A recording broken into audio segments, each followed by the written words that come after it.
النهاردة هنعمل وصفة سهلة سريعة طعمها لذيذ جدا هتعجبكم ان شاء الله. هنعمل الكسدية بالفراخ. الكسدية أكلة مكسيكية مشهورة جدا في المكسيك. ممكن نعملها باللحمة بالفراخ بالستيك بالبيض بحاجات تانية كتير، وان شاء الله هعملها معاكم في فيديوهات جاية. من مميزات الكسدية ان هي ما بتاخدش وقت، وكمان ما بنحتاجش فرن. 5 دقايق الساندوتش بيكون خلصان وسهل جدا وطعمه رهيب. تابعي معايا الفيديو وان شاء الله الفيديو يعجبكم. اول حاجة هنبدأ بيها هي الفراخ.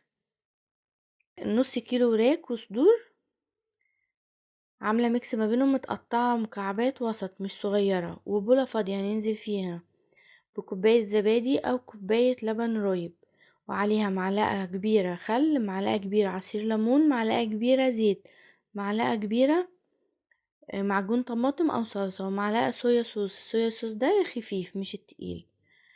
عن البهارات من اللي معانا: ملح، توم باودر، بصل باودر، فلفل اسود، بهارات فراخ، بهارات مشكلة، بابريكا. وعموما انا هكتب لكم كل البهارات في صندوق الوصف وكمياتها قد ايه. هننزل بالبهارات على الزبادي ورشة سكر صغيرة حوالي نص معلقة، ونقلب كل المكونات دي معانا لغاية ما يمتزجوا كده زي ما انتم شايفين.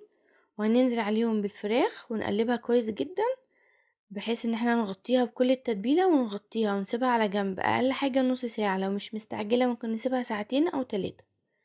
طاسة سخنة هننزل فيها مكعب زبدة واي خضار انتي بتحبيه او موجودة عندك. انا كان عندي فلفل الوان، بحب اديله تشويحة قبل ما احطه في الساندوتش، ورشيت عليه رشة ملح صغيرة جدا ورشة فلفل اسود ورشة بهارات مشكلة، وهديله تشويحة بسيطة بحيث ان الخضار اللي معايا يدبل حاجة بسيطة جدا، وهشيله على جنب.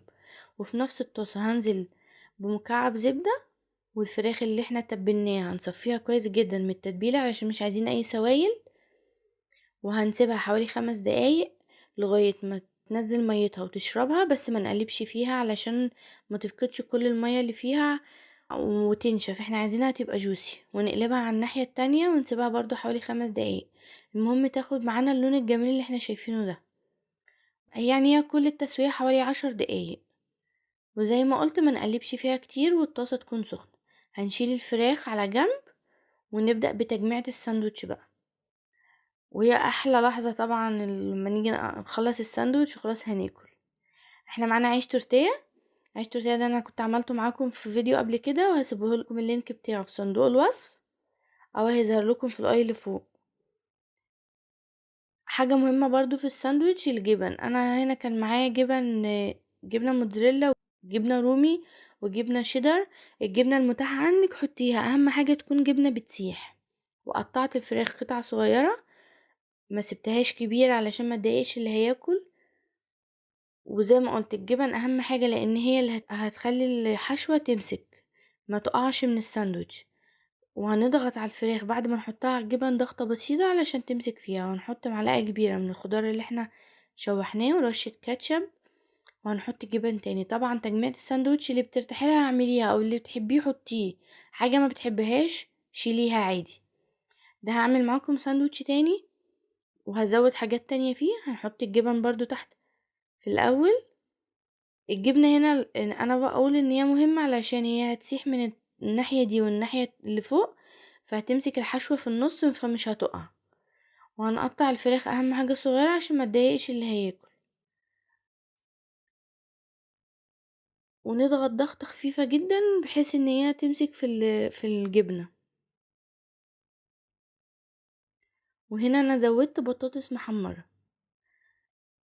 طبعا لو مش عايزة بطاطس استغني عنها، عايزة تحطي حاجة تانية اضافة تانية اي صوصات انتي بتحبيها حطيها، بس انا حبيت اخلي الصوصات جنب الساندوتش بره عشان اللي ما بيحبش حاجة معينة يبقى ما اجبرتوش عليها.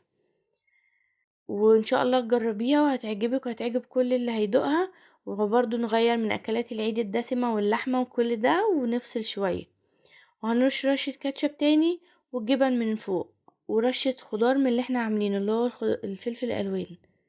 ممكن تحطي جزر، ممكن تحطي طماطم بس تكون منزوعة البذر علشان ما تنزلش مية، تحطي بصل. اي حاجة بتحبيها زوديها، والحاجة اللي ما بتحبيهاش برضو شيليها. ونحط جبن فوق تاني ونقفل الساندوتش ونضغط عليه ضغطة برضو خفيفة علشان الجبنة تمسك في الحشو.